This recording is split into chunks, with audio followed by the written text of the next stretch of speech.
But Joe Burrow looks like he's ignited that team. All right, welcome to the report for November the 28th. Week 13 is off and running. We have 3 games in the books, another one today with the Bears and the Eagles playing in the Black Friday game.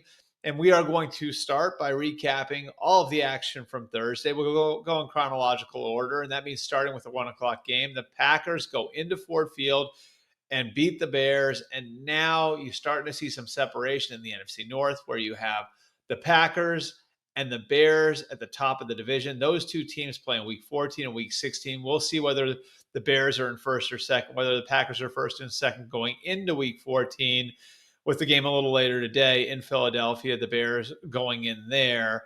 But there's a lot to take from the Packers win over the Lions. And I think the biggest takeaway for me would be the high-end potential this Packers team has always had and the chance that they have now to chase that ceiling.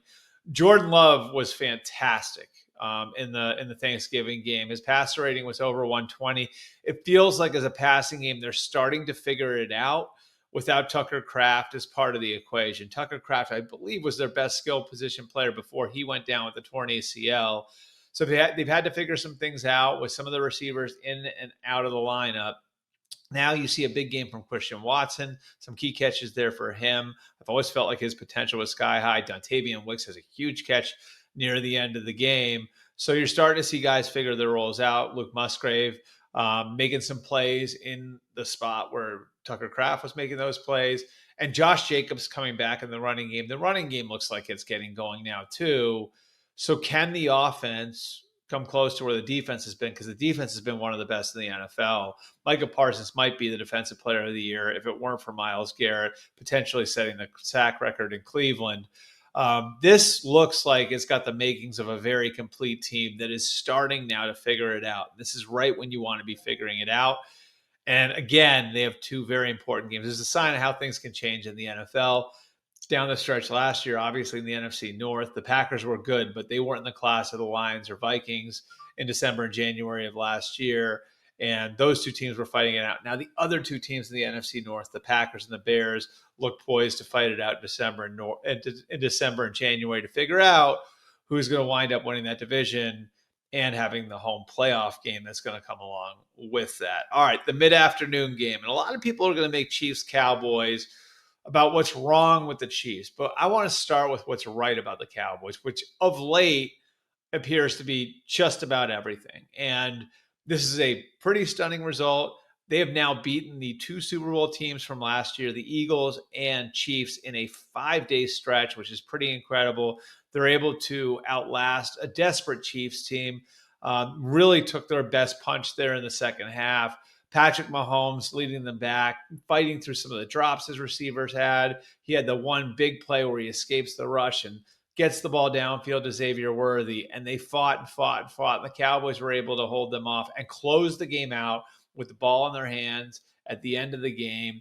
And again, that's following the comeback from the 21-0 deficit against the Eagles just 5 days ago. And again, like this Cowboys team, there are a lot of people that owe a lot of people in that Dallas organization apologies. Brian Schottenheimer, the culture there seems really strong. Will McClay in the personnel department, the way that they were able to manage everything. Again, like the Micah Parsons thing, it kind of reached its end. And that's not where you want to be with a great player. But they're able to take this capital that they got in that trade, right, which included Kenny Clark, and go out and get Quinnen Williams. And now they take the defensive tackle position, which had been Osa Odighizuwa and not a whole lot else in this defense that Matt Eberflus wants to run, that's based on having disruptive, dominant defensive tackles. We saw what he was able to do with DeForest Buckner and Grover Stewart all those years ago in Indianapolis. And now he's got these 3 tackles. He's able to play the 5-man fronts. Their defense looks different, and especially with Overshawn back at linebacker, they look like they've kicked it up to another level. And the offense has been really good pretty much all year. They've gotten so much out of George Pickens. Pickens now opposite CeeDee Lamb. Both those guys making huge plays over the course of that game. Javonte Williams is a factor as a reclamation project at running back. Again, and the young offensive line coming together. Again, like this Cowboys team looks like it's really in position to go and make a run, and they go into Detroit next, which is going to be a huge Thursday game. The Lions and the Cowboys. For the Lions, it's going to be about staying alive in the NFC North race. It's going to be tough for them to climb back into the NFC North race if they can't win that one. And for the Cowboys, again, it's a chance to keep trending towards a playoff spot. They are now 6-5-1. So still have a lot of work to do just to get in the playoffs. They're right there. As for the Chiefs, now, we're at a point where every game is going to take on added importance. It's 6-6. This is not where anyone in that organization expected to be. This is, again, I think is in large part a product of taking everybody's best shot every week. I do think that there's a fatigue that sets in over the course of the years and playing in so many high leverage situations. They played in 19 playoff games in the last 6 years. That's an NFL record. They played in 5 of the last 6 Super Bowls. To put that in perspective, the dynastic Patriots of the 20-year period never had a stretch like that. The closest they came was playing 5 Super Bowls in 8 years. So these guys have played in big games in so many spots. They're everyone's big game every single week. And so now, we see where they can go from here. Their schedule is difficult the rest of the way, but not murderous. I still think there's a way they get in. And I still bet on the Chiefs that they can sneak in. Look, if you look at it, when Connor Orr and I did this in the podcast this week, let's just say the division champions here, right, are Denver, New England, Baltimore, and Indianapolis. All right, if those are the 4 division champions and the Chiefs are a wild card, they're going to go on the road to one of those places in the wild card round. I don't know if I would pick any of those teams to beat the Chiefs in a playoff situation. So for the Chiefs right now, it's about getting in, and they do have the makings of a pretty good team. The Josh Simmons injury is going to hurt, but they did build in some flex, some depth there with Jalen Moore, who they signed from San Francisco in the offseason. Rashee Rice looks like he's starting to roll a little bit. Having Pacheco back in there helps. And the defense, again, I think the defense still has a chance to be at its very best. We saw the defense at its very best down the stretch of that Colts game. So can the Chiefs put it all together? I wouldn't bet against them, even as up and down as this looked over the last few weeks. Finally, the night game. And this was one, to me, that I think exposed the Ravens for where they are. Exposed is probably the wrong word, but reveal where the Ravens have been the last few weeks, which they've been struggling on offense. They've been really strong on defense. And it also revealed what a freaking difference maker Joe Burrow is. And it's incredible to look at it now.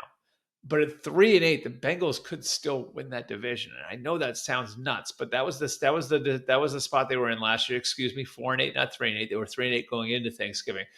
But 4-8 is where they were last year, and they wound up running off 5 wins in a row to give themselves a shot to be in the playoffs. And they were sitting there on that Sunday after winning on the Saturday the last weekend, and they weren't able to get in because they didn't get the help they needed, and they will need help this time around. But Joe Burrow looks like he's ignited that team. The defense has quietly gotten better the last couple of weeks. They probably should have won that New England game. And I think what you're seeing from Burrow now is just his command over the entire game. In the second half of that game, you started to see Joe Burrow becoming Joe Burrow again. I talked to him after the game. We'll have a story up on that on the site a little bit later today.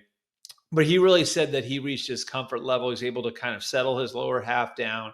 So, any of the accuracy issues he was working through early in the game were out the window, and play his game in the second half. And man, did it show. He looked like one of the best quarterbacks in football again down the stretch of that game. And now, you look forward at it, right? And they'll play the Buffalo Bills next. And that is a huge game for both teams in week 14. And then in week 15, they play the Ravens again. And if they can win those 2 games, now you're talking about the last 3 games this season, the Dolphins, the Cardinals, the Browns, all winnable. So let's say, just for argument's sake, they win the table. They run the table. They get to 9-8 like they did last year, right? Now you'll have a sweep over the Ravens. You'll have a split with the Steelers. And man, like how the Ravens have bounced back from their 1-5 start, 1-5 in a row. Now they're at 6-6, and you look at their schedule the rest of the way, and they have the Steelers twice. They have the Patriots. They have the Packers. If the Bengals can just manage the sweep, right? Like if they could just win again against the Ravens like they did last night, and that one will be at home. Now the Ravens are at 7 losses. And again, they play the Steelers twice. They play the Packers. They play the Patriots. One more loss in there, and now they're at 8 losses. And I'm looking at the Steelers schedule. And again, they've got those 2 with the Ravens. They've got the Lions. They've got the Dolphins and the Browns, so a little less challenging. But if they aren't able to win on Sunday against Buffalo, now they're also at 6 losses. And if there are 2 losses in there, now we have a 3-way tie, and the Bengals could wind up winning the division. Again, it's far-fetched that they win the division. I don't know how far-fetched it is based on how Joe Burrow looked and based on who Joe Burrow is that they get to 9-8, though. And if they get to 9-8, they at least have a puncher's chance. And if they get into the playoffs, man, would that be something else. If we're looking at like a Bengals team playing a home game or a Bengals team getting in as a wild card, they're dangerous just like the Chiefs were.